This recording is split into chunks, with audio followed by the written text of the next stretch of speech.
Right, let's just get straight into it. You know exactly the scenario I'm talking about, right? You're sitting at your desk, or maybe you're grabbing coffee in the break room, and your coworker is just going on and on about this massive new kitchen renovation. Or, they're showing off photos from their second ski trip to Colorado this year. Or maybe you literally just watch them pull into the company parking lot in a brand new top-of-the-line SUV. And as you're sitting there nodding along, you're quietly doing the math in your head. I mean, you know roughly what they make. You have similar job titles, similar tenure. Which leads us to the focus of today's explainer. It's that quiet, kind of uncomfortable question we all end up asking ourselves. Seriously, how are they doing this? We ask it constantly, and it's because we're comparing our own messy, unedited, inside reality to someone else's highly curated, visible highlight reel. The real problem here? We're making all these comparisons without knowing the absolute most crucial piece of the puzzle, their actual net worth. Not their salary, their net worth. Literally nobody knows that number. We see maybe the visible 10% of their financial life, but we are completely 100% blind to the other 90%. So before we go any further, I really want to take some of that pressure off your shoulders. Because underneath that affluent lifestyle you've been kind of secretly envying, the shiny car, the trips, the expensive dinners, there is, on average, $47,000 in hidden consumer debt. Yeah, you heard that right. That debt is the invisible architecture propping up the lives of so many visibly affluent middle-income earners right around you. They aren't some kind of magical money management geniuses. They are literally just financing an illusion. Section 1, the workplace comparison trap. Let's look at why the office is actually the single most financially dangerous environment for your spending habits. Okay, so here's the thing. We often think that comparing ourselves to, say, billionaires or celebrities is what drives our bad spending. But it actually isn't. When the wealth gap is huge, our brain just registers it as a totally different universe. But Harvard economic research reveals something super fascinating. The absolute strongest comparison effect, the danger zone, happens when you compare yourself to someone earning just 10 to 15% more than you. Why? Because that gap feels closable. Your brain tricks you, whispering, hey, I should be able to have that too. And since your coworkers make just about what you make, they become the ultimate perfect trigger for this incredibly destructive, debt-inducing comparison trap. Once you understand the 4 distinct, invisible mechanisms funding their lives, the whole mystery of your coworker's spending power just completely dissolved. First up, standard consumer debt. We're talking credit cards, personal loans, auto financing. They aren't earning $18,000 more than you, they are just borrowing it. Second is home equity extraction, basically treating their house like a piggy bank. Third is silent family support, which, wow, we will dig into in a second. And fourth, invisible household income. You might see your coworker's salary, but you don't see that their partner is maybe making 80 grand a year at their job, giving them this massive household advantage. So you see, it was actually never a fair comparison to begin with. Let's look a little closer at that third point, because this is the uncomfortable truth literally nobody talks about at the office.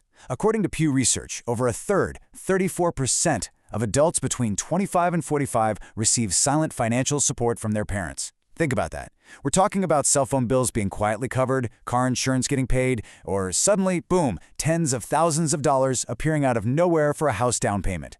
It acts as this completely invisible income supplement that makes their flashy lifestyle possible and ultimately just makes you feel like you're somehow falling behind.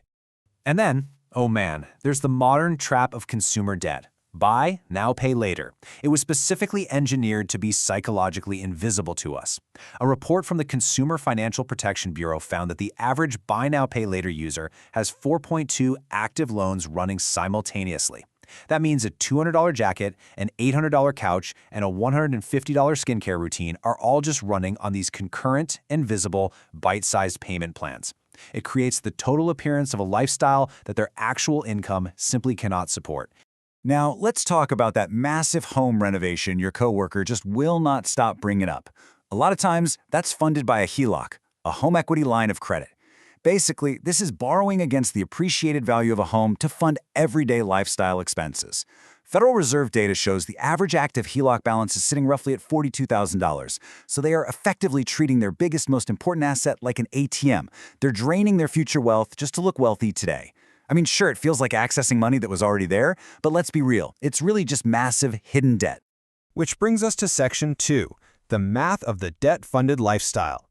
Let's really look at the compounding math behind all this. Let's just walk through the snowball effect of financing a $15,000 lifestyle gap entirely through credit. It gets ugly fast. In year 1, they carry 15 grand in debt, paying roughly $375 a month in minimums. And honestly, that's mostly just interest going straight to the bank. Fast forward to year 3. Because those minimum payments don't even come close to keeping up with compounding interest and all the new charges, that debt completely explodes to $55,000. Now it's demanding $1,100 a month. And by year 5, they hit a totally structurally unsustainable breaking point. We're talking $80,000 to $90,000 in debt, where $1,800 of their monthly take-home pay is instantly vaporized before they can even buy groceries. The illusion eventually has to shatter. And just look at the tragic opportunity cost of that choice. If you were to take that exact same $15,000 a year, and instead of racking up debt, you actually invested it at a standard 7% return, over 10 years, you'd build a portfolio worth $208,000.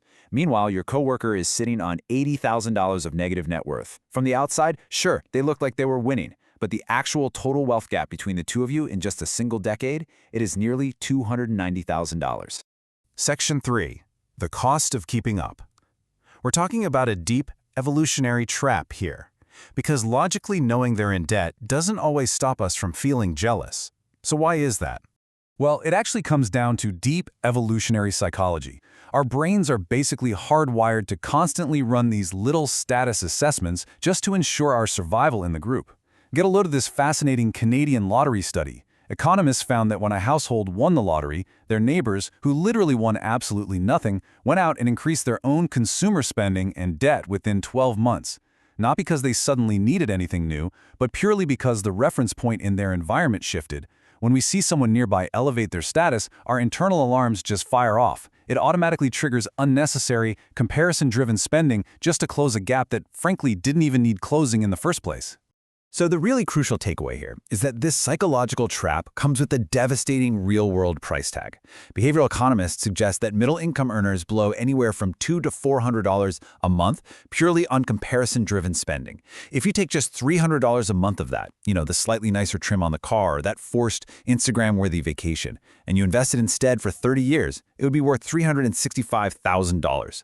That right there is the true, staggering cost of making your financial decisions based on whatever the guy in the cubicle next to you is doing. Let's pull back the curtain a bit more. Section 4. Visible lifestyle, invisible debt. It's time to put the visible illusion and the invisible mathematical reality side by side. Think about the visible markers of success you see every day. The brand new car, the lavish vacations, the big home renovation, the nice clothes and fancy dinners out. As a total package, the appearance is incredibly affluent. They look comfortable and way ahead of you. But then, look at the invisible financial reality propping it all up. You've got a $23,000 auto loan, a $38,000 hell lock, $12,600 tied up in credit cards and buy now, pay later schemes. All of that totals over $73,000 in suffocating consumer debt. The simple truth is, the person you've been envying all this time is mathematically, fundamentally behind you. Still need more proof? Check out this data from the Federal Reserve. For Americans aged 35 to 44, which are basically peak visible lifestyle years, the actual median net worth is remarkably low, just $91,000. And that is even for households pulling in 70 to 100 grand a year. The wild thing is, the people who look the most financially successful often have the lowest actual net worth, simply because they are actively depleting their wealth to fund the visibility of wealth. Which brings us to the absolute most important part of this explainer. Section 5. Building versus displaying wealth. How do we actually separate ourselves from the performers and become true wealth builders?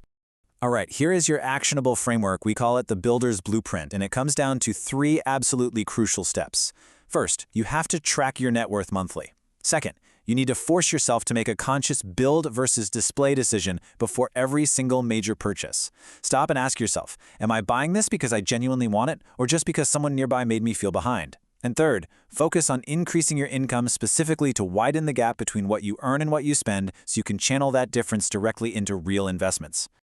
Get this. Behavioral research actually proves that the simple act of tracking your net worth every single month organically reduces discretionary spending by an average of $280. And that's not through some painful, restrictive budgeting. It happens naturally because tracking a real wealth metric redirects your brain's attention away from consumption and toward accumulation. When you actively watch your net worth go up, the comparison trap just completely loses its grip on you. Let's project this out and look at the ultimate 20-year scoreboard. That coworker who chose to display wealth, over 2 decades, they're going to pay roughly $180,000 in pure interest just to maintain their little illusion. Meanwhile, if you embrace the builder's blueprint and actually invest that same money, you're looking at a compound investment gain of $654,000. That creates a massive $834,000 financial gap between the person just performing success and the quiet investor who is actually building it. At the end of the day, the person who looks like they're winning usually isn't. You might feel like you're losing the comparison game right now by driving your older car or, taking fewer fancy trips, but you aren't losing a thing, because eventually the scoreboard updates. True wealth is invisible, and immense patience is always rewarded when the final financial reckoning inevitably arrives. So here's your game plan for tonight. Break the comparison trap once and for all by calculating your exact net worth. Just take your assets minus your liabilities, get that one baseline number, and start tracking it every month to watch it grow. And hey, if you're ready to officially join the builders and stop performing for the company parking lot, make sure you subscribe to the channel, give this explainer a like, and hit that bell icon so you never miss out on the tools you need. Because the ultimate question is, are you going to spend your entire life funding an illusion, or are you ready to build something real?